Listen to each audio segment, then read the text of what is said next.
Upanishads in two parts. Part 1, translated by Max Muller. Kaushitaki-Brahmana Second Adhyaya. Prana, breath, is Brahman. Thus says Kaushitaki. Of this prana, which is Brahman, the mind. Manas is the messenger. Speech, the housekeeper. The eye is the guard, the ear the informant. He who knows mind is the messenger of prana, which is Brahman, becomes possessed of the messenger. He who knows speech as the housekeeper becomes possessed of the housekeeper. He who knows the eye as the guard becomes possessed of the guard. He who knows the ear as the informant becomes possessed of the informant. Now, to that prana, which is Brahman, all these entities, mind, speech, ear, eye, bring an offering, though he asks not for it.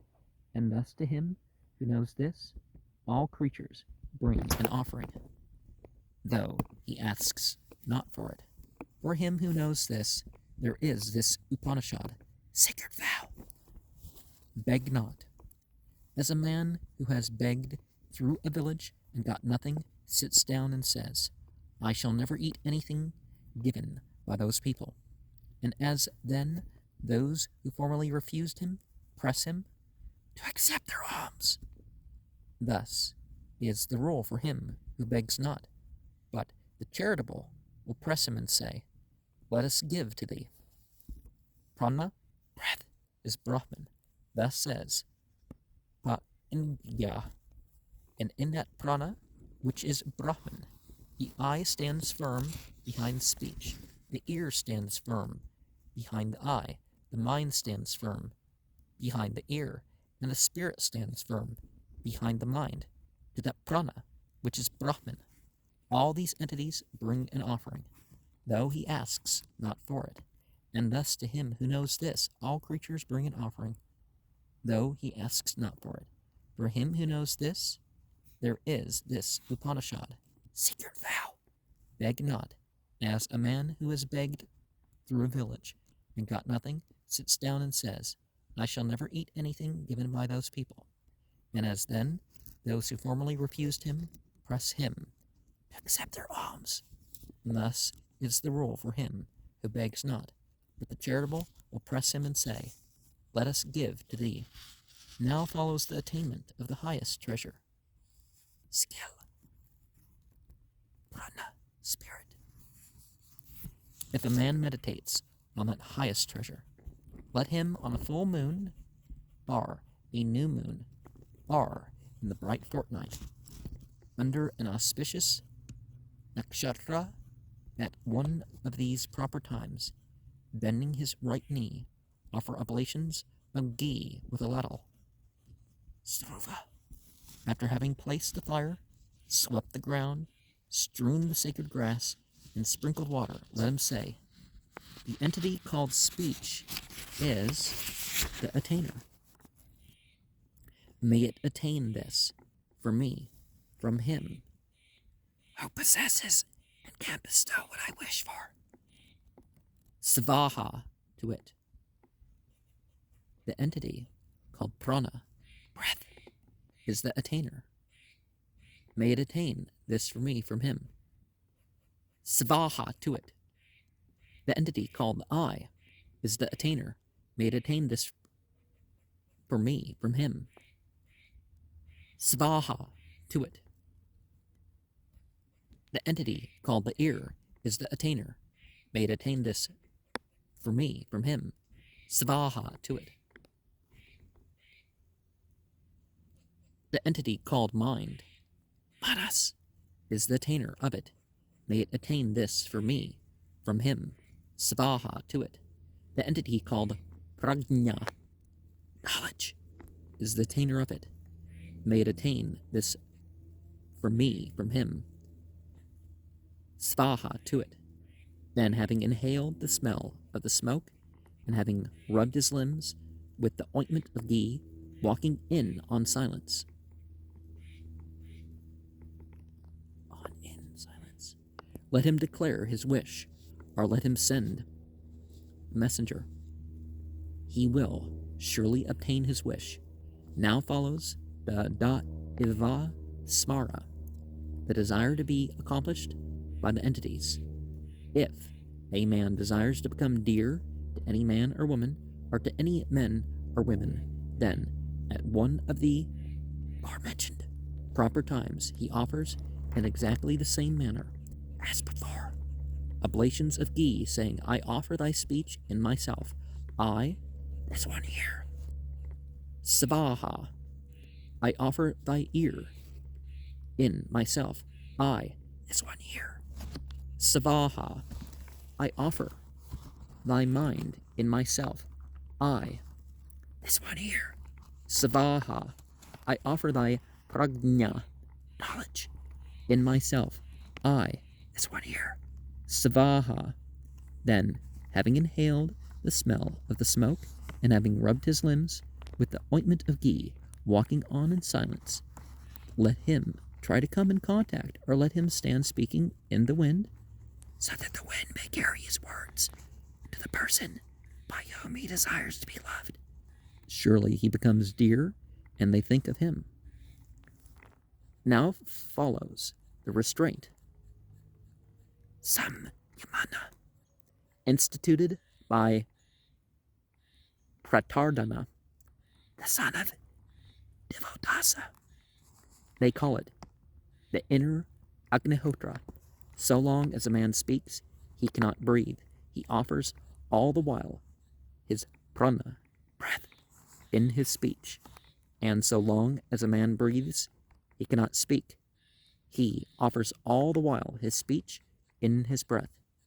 These two endless and immortal oblations he offers always, whether waking or sleeping, whatever other oblations there are. Those are the ordinary Agnihotra, consisting of milk and other things. They have an end, for they consist of works, which, like all works, have an end. The ancients, knowing this, the best Agnihotra, did not offer the ordinary Agnihotra. Uktha is Brahman, thus said, Sushkabringara. Let him meditate on it. The Uktha, as the same with the Rik, and all beings will praise him as the best. Let him meditate on it.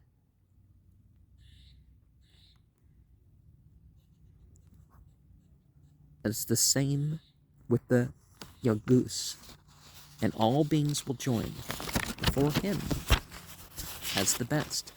Let him meditate on it as the same with the Saman, and all beings will bow before him as the best.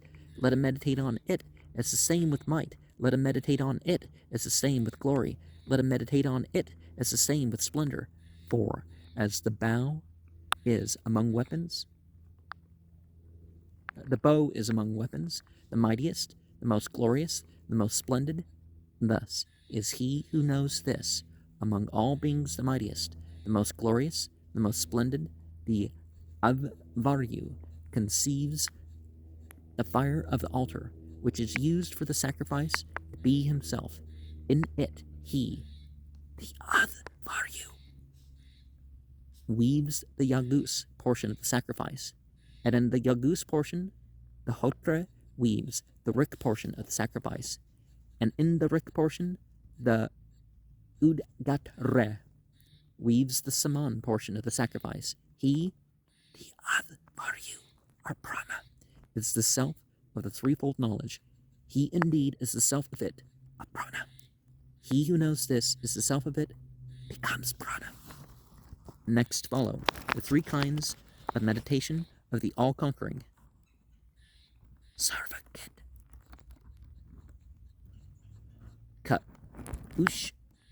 Kaushitaki, the all-conquering Kaushitaki, adores the sun when rising, having put on the sacrificial cord, having brought water, and having thrice sprinkled the water cup, saying, Thou art the deliverer, deliver me from sin. In the same manner he adores the sun, when, in the zenith, saying, Thou art the highest deliverer, deliver me highly from sin. In the same manner he adores the sun, when setting, saying, Thou art the full deliverer, deliver me fully from sin. Thus he fully removes whatever sin he committed by day and by night.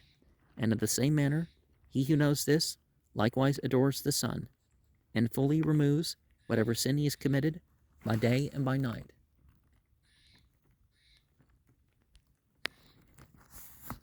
Then, secondly, let him worship every month in the year, at the time of the new moon, the moon as it is seen in the west, in the same manner as before described with regard to the sun.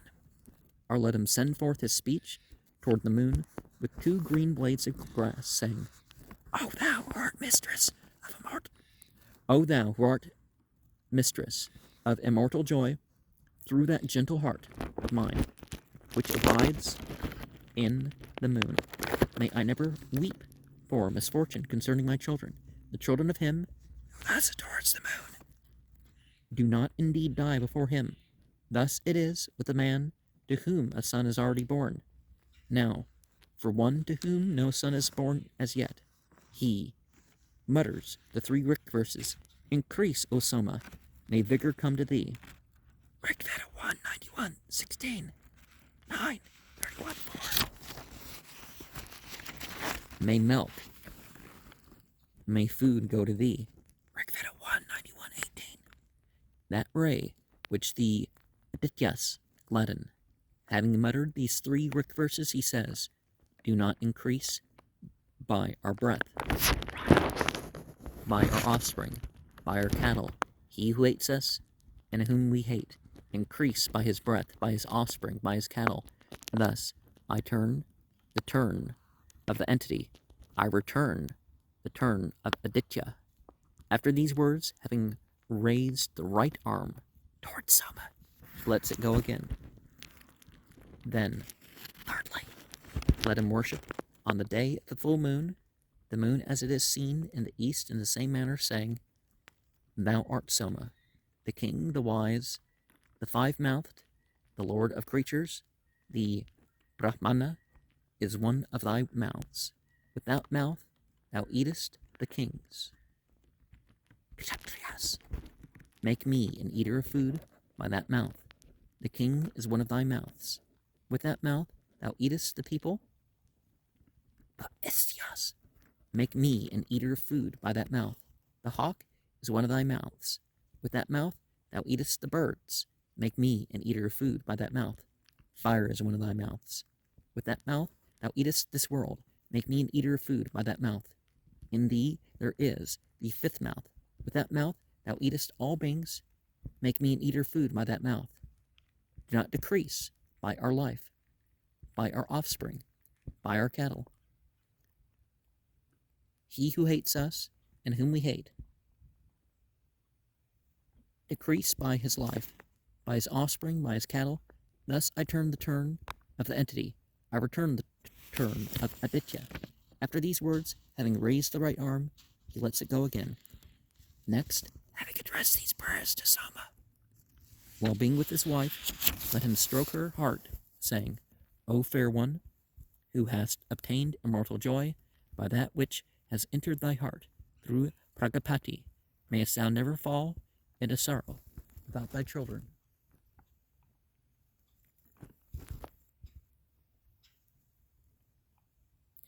Her children, then, do not die before her. Next, if a man has been absent and returns home, let him smell, kiss, his son's head, saying, Thou springest from every limb, thou art born from the heart. Thou, my son, art myself indeed. Live thou 100 harvests. He gives him his name, saying, Be thou a stone, be thou an axe, be thou solid gold. Thou, my son, art light indeed. Live thou 100 harvests. He pronounces his name. Then he embraces him, saying, As Pragapati, the lord of creatures, embraced his creatures for their welfare, thus I embrace thee, pronouncing his name. Then he mutters into his right ear, saying, O thou quick Mangavan, give to him. Rigveda 3, 36:10.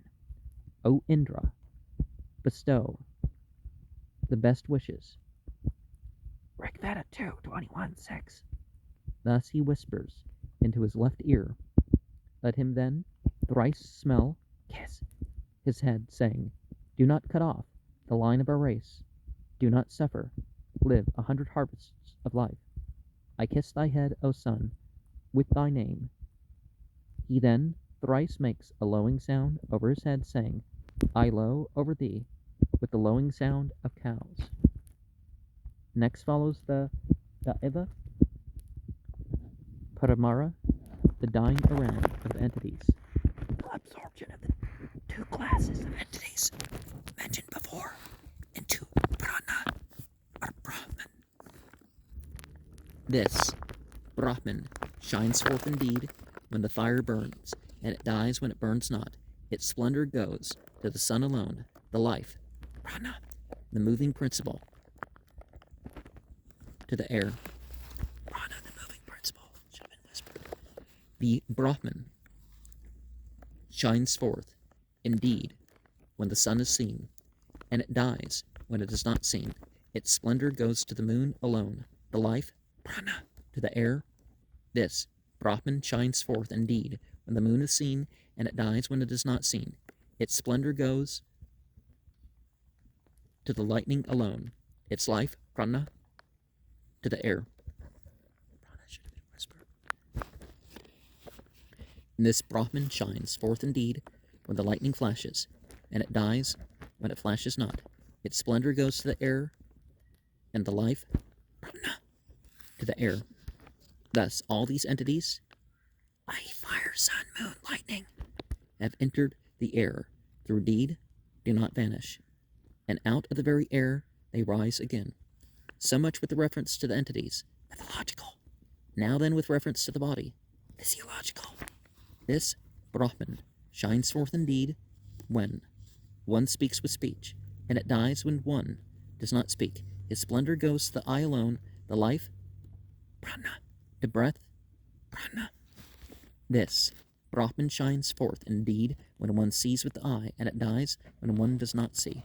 Its splendor goes to the ear alone, the life, prana, to breath, prana. This Brahman shines forth indeed when one hears with the ear, and it dies when one does not hear. Its splendor goes to the mind alone, the life, prana, to breath. This Brahman shines forth indeed when one thinks with the mind, and it dies when one does not think. Its splendor goes to the breath, prana, alone, and the life, prana, to the breath, prana. Thus, all these entities, the senses and so on, having entered breath or life, prana, alone, though dead, do not vanish, and out of very breath, prana, they rise again. And if two mountains, the southern and northern, were to move forward, trying to crush him who knows this, they would not crush him. But those who hate him and those whom he hates, they die around him. Next follows the Nihsriya Sadhana, the accepting the preeminence of prana, breath or life, by the other entities. The entities, speech, ear, eye, mind, contending with each other for who was the best, went out of this body, and the body lay without breathing, withered, like a log of wood. Then speech went into it, but speaking by speech, it lay still. Then the eye went into it, but speaking by speech and seeing by the eye, it lay still. Then the ear went into it, but speaking by speech, seeing by the eye, hearing by the ear, it lay still. Then mind went into it, but speaking by speech, and seeing by the eye, hearing by the ear, thinking by the mind, it lay still. Then breath, prana, life, went into it, and thence it rose at once. All these entities having recognized the preeminence in prana, having comprehended prana alone as the conscious self, pragnatman, went out of this body with all these 5 different kinds of prana, and resting in the air, knowing that prana had entered the air and merged in the ether. Akasa. They went to heaven, and in the same manner he who knows this, having recognized the preeminence in prana, having comprehended prana alone as the conscious self, Pragnatman, goes out of this body with all these, does not longer believe in this body, and resting in the air, and merged into ether, he goes to heaven, and goes to where those entities, speech and so on, are. Having reached this, he who knows this becomes immortal with that immortality which those entities enjoy.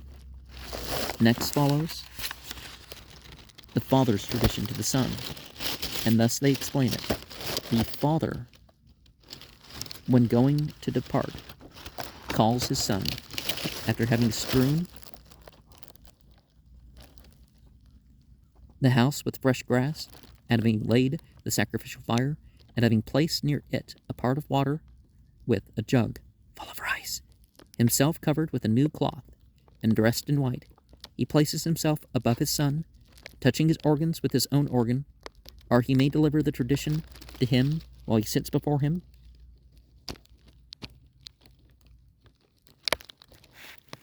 Then he delivers it to him. The father says, "Let me place my speech in thee."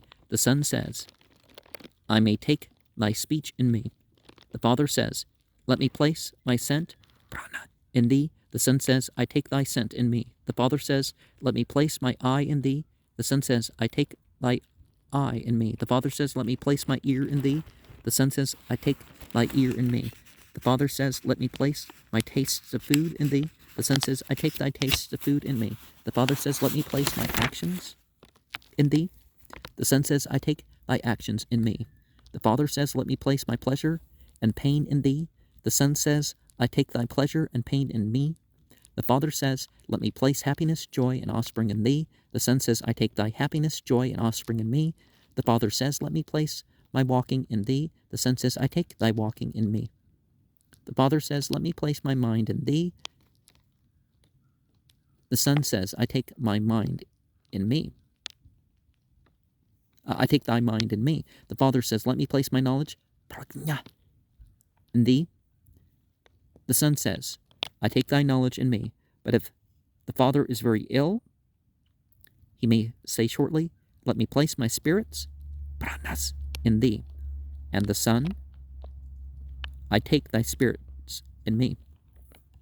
Then the son walks round his father, keeping his right side toward him, and goes away. The father calls after him, "May fame, glory of countenance, and honor always follow thee." Then the other looks back over his left shoulder, covering himself with his hand or the hem of his garment, saying, "Obtain the heavenly worlds, Svarga, and all his desires." If the father recovers, let him be under the authority of his son, or let him wander about as an ascetic. But if he departs, let them dispatch him as he ought to be dispatched. Yea, as he ought to be dispatched. And I do know that there are some associations with some of the way that this was phrased, that some people would, but we don't need to point that out if you haven't noticed. Ought to be dispatched. Max Muller has taken the samapayata in the sense of performing the last duties towards a dead person, though I confess I know of no parallel passage in which samapayata occurs in that text. Professor Cowell translates, "If he dies, then let them cause the son duly to receive the tradition as the tradition is to be given." The text itself varies, for the reading presupposed by the commentator is enam putram samapayata instead of enam samapayu.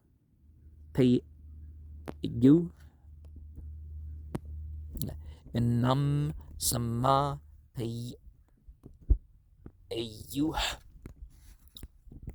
And take thy walking in me.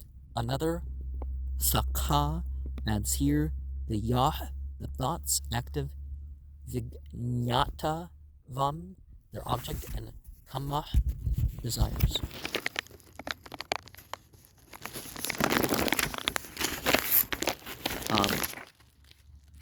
This is 15 verses, by the way. They explain, the father passing on this tradition in the Brihad Aranyaka 1.5-17. Neh Sreya Sadhana. In other versions of the story, see Khandogya Upanishad 5.1. Note 2, Aittaraya Aranyaka 2.1-4-9, Virhata Aranyaka 6.1-1-14, and Kaushitaki Upanishad 3.3. So we have a ways to go here. Not much. Next program. And the Khandogya Upanishad 7.15. The Ragnatman.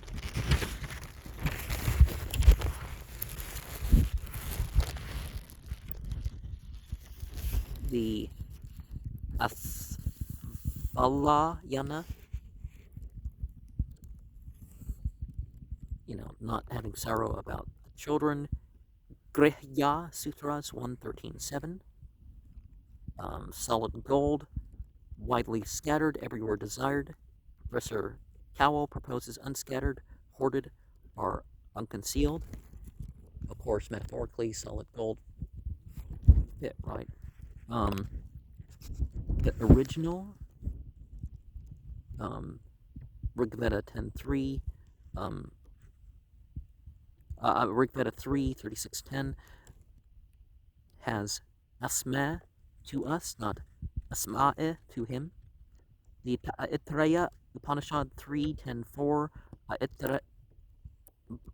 Brahmana 5.28, Colebrook Miscellaneous Essays 1873 to page 39. The Da'iva Paramara. That's where that is talking about.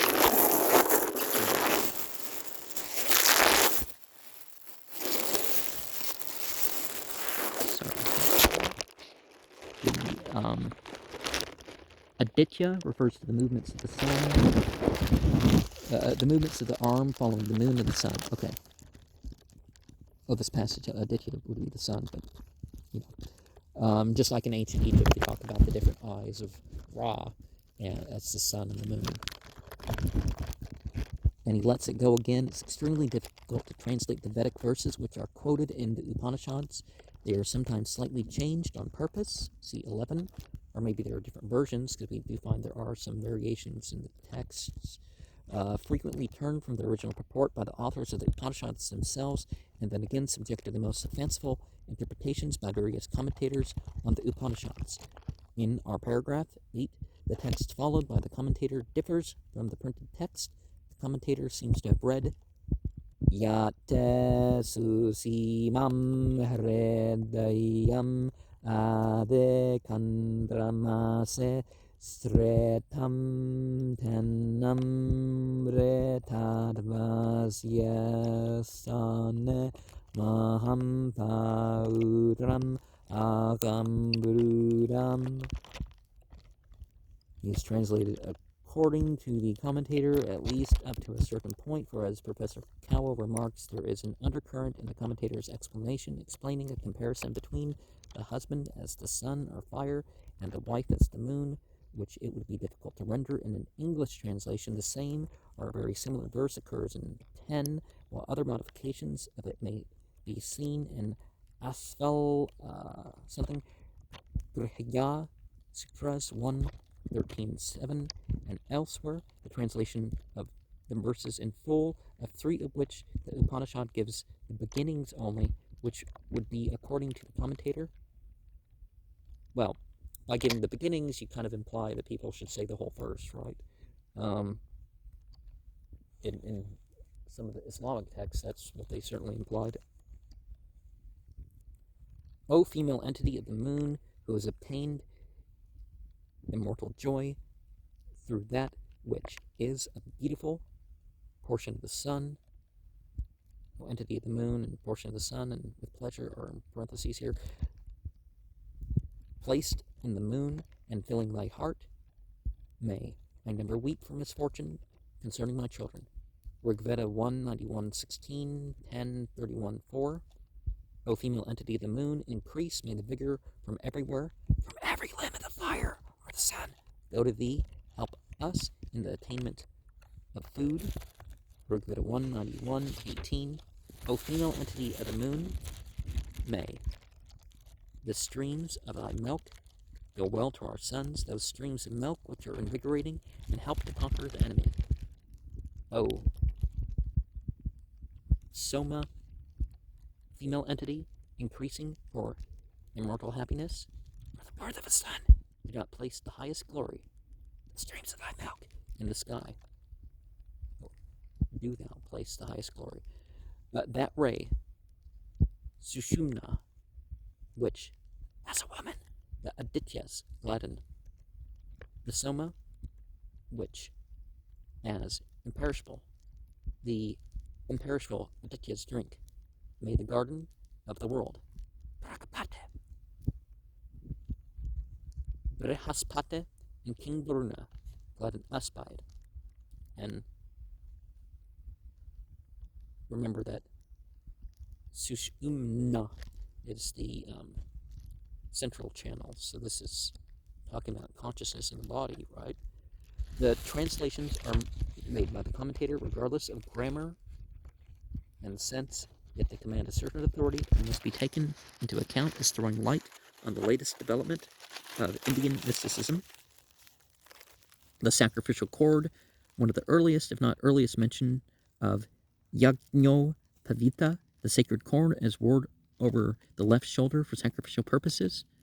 The Taittiriya Brahmana 3.10-19-12.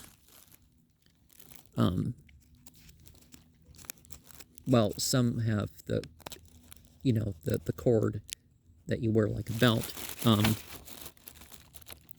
But then you got a belt and a shoulder strap. Yeah. All beings bow before him is the best.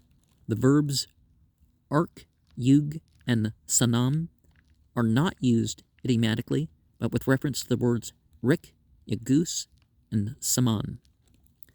The commentator explains the becoming of prana, because obviously you become the energy. Of course, you really are the energy, but you become identified with it. So this is sort of left-hand path, right? He takes it to be the object of the last paragraph to show that the prana vidya can ultimately produce final liberation and not only temporal rewards. The Advaryu priest, he says, takes what is called uktha and is identified with Rik, Yagus, and Saman hymns, all contained in the mouth as being outwardly the sacrificial fire of the altar, because the fire cannot be lighted without such hymns. Thus, the self of the Advaryu priest becomes identified not only with the uktha, the hymns, but also with the sacrificial fire, and he meditates on himself as fire, as hymn, uktha, and as breath, prana. I read sa, asha, sarvasyae, triyae, vidyaya, atma. Asha, u, evas, yatma, eta, datma, bhavata, ya, evam, veda. But if we read asyatma, we cannot, the commentator, explain it by asya, uktayas, traya, atma, but must refer to asya as prana, breath, life, which is here to be identified with Brahma. Uktha is a Vedic hymn and has been identified with prana, breath, in the kanva and other sakas, Brihat Aranyaka 5.13.1, Treya Aranyaka 2.1.2. Here Uktha, i.e. the prana of the Uktha, is further identified with Brahman. As Uktha, the hymn, is prana, and as the sacrifice is performed with hymns, the sacrifice too is Uktha, and therefore prana, and therefore Brahman. And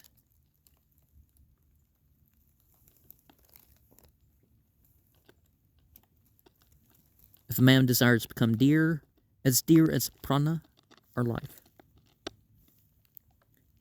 The commentary explains these mysterious utterances by I offer, I throw in the fire, which is lit by the fuel of thy indifference or dislike in myself, being the object of thy love or speech, the organ of speech of thee who art going to love me. This one, i.e. myself or my love, may prosper. Savaha, my speech, may grant approval to the oblation of me, the lover. And he translates Vak parastat kakshu parastat manah parastat as compounds and read Srotra parastat.